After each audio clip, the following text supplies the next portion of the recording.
This time I'm going to be going over Sanji's flashback scene in season 1 episode 26 and a little bit of episode 27. I'm not gonna lie, this episode was very heart-wrenching. It was very touching to me. And I know when I watch these episodes, I do read a little bit more into it than there actually is, and I know I project a little bit, but I think looking at the consistency of the storytelling and the thematic elements just all being there and pretty obvious for the most part, I think for the most part, it's intentional, the things I'm seeing. Anyways, I wanted to start off. This is a flashback where Sanji is on an island with Zeff, and it's very sad. I'm not gonna lie, maybe some tears were shed. I get a little bit emotional when I watch anime for some weird reason, even though I'm dead inside like the rest of my life. When I watch anime, just sometimes, a little moistening of the eye happens. Anyways, this was a great episode because there's a lot of contrast between Sanji and Zeff. So what we see here is the source of Sanji's gratitude towards Zeff, and we have a nice transition when it's getting beat up by the Pearl dude, and then it transitions into a flashback. So we're gonna skip the beginning part, but we're gonna go right into the storm, and there is a wave coming. Sanji gets washed off board, and he's drowning. And then Zeff kicks the mast down, and then he uses it to get to Sanji and dives down.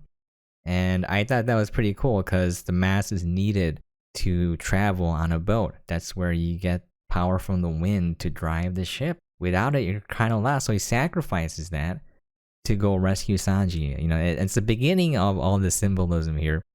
Anyways, he goes to dive down to rescue Sanji, and then one of his legs becomes trapped.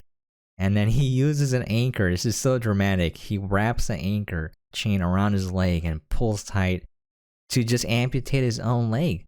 And I thought this was significant because he could have saved himself, but because he didn't have enough time, he sacrificed his leg to save Sanji, and the leg is a symbol of his power and strength. It's not just his literal fighting prowess, it's not just the ability to walk, it signifies his ability to make his own dreams come true, because without his leg, he couldn't be a pirate. Sanji refers to that when he sees his injuries. If you gave up your leg, you can't be a pirate anymore. So he says that. So I believe this symbolism is super obvious, but I thought it was very touching because we see Zeff sacrificing his own ability to make his own dreams come true for the sake of saving some strange kid he met. And the main reason why he went to such lengths to save Sanji is because they have the same dream. So Sanji mentions something called the All Blue, which is basically fish from all 4 seas are in this one sea. And I know when I first watched it, I was like, well, I can't relate to this. Like, all sorts of fish in one sea. I'm like, I don't really care. I mean, I wouldn't mind eating fish. They're delicious. But like, what about something else? Like winning $1 million or something. Anyways, the all blue, what it represents is an impossible or improbable ideal. So all the fish from all 4 seas just in one location. It's hoping for something that might not exist. It's an ideal. And Zeff also believed in this. And then later on, when they're on the island, and I still remember the scene too, when he has a big bag and he gives Sanji a smaller bag, and it's like, this is your share. And then Sanji's complaining because it's like, wow, you have a bigger bag, bro.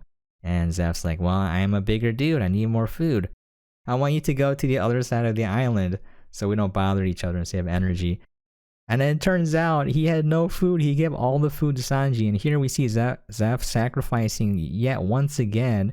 And this time, it's not just his own ability to make his dreams come true. It's not just his strength. It's his life. He was willing to sacrifice his life so that Sanji could live. And I thought that was such a heartwarming scene. I still remember that where he cuts the bag open and then just treasure comes out. And they were waiting there for, I think, 47 days. Unless it's 51. I don't know how to count the tallies. I don't know if it's 10 or 11. But yeah, this is contrast to Sanji, where he's starving, all the food's gone, and he goes with a knife and he's like, I'm gonna kill you to steal your food. And we see selfish gain through violence contrasted by just pure sacrifice. And I kind of remember someone talking about the Navy SEALs training course, how there's like Hell Week where you don't get any sleep and you're up throughout an entire grueling week. And a lot of people break, and a lot of people were saying when you're at your worst, that's when your true self comes out. And that made me stop and think for a moment, because I was like, what if? Because I was thinking, like, how would I act if I was put into that type of situation? And I already know I'm a weak man, because when I play competitive games like Apex and Overwatch, I don't end up being a good person. So that's kind of sad, but I wish I was a better person. I am trying to work on it every day, but it is very difficult. Going back, does it make sense for a person to sacrifice everything for someone else just because they had the same dream?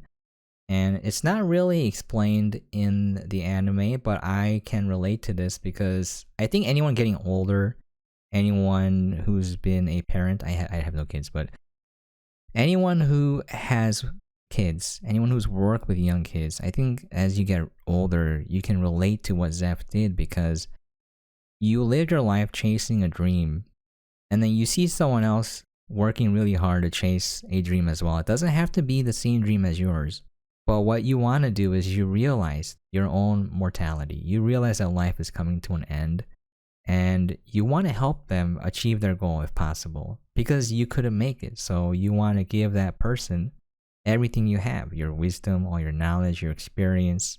I think for Zeff, what happened was he went to the Grand Line and he came back realizing that maybe the dream could be real, the all blue could be real, but it was out of his reach. And so instead of him going back for it, he's gonna do everything in his power to help Sanji go for the dream.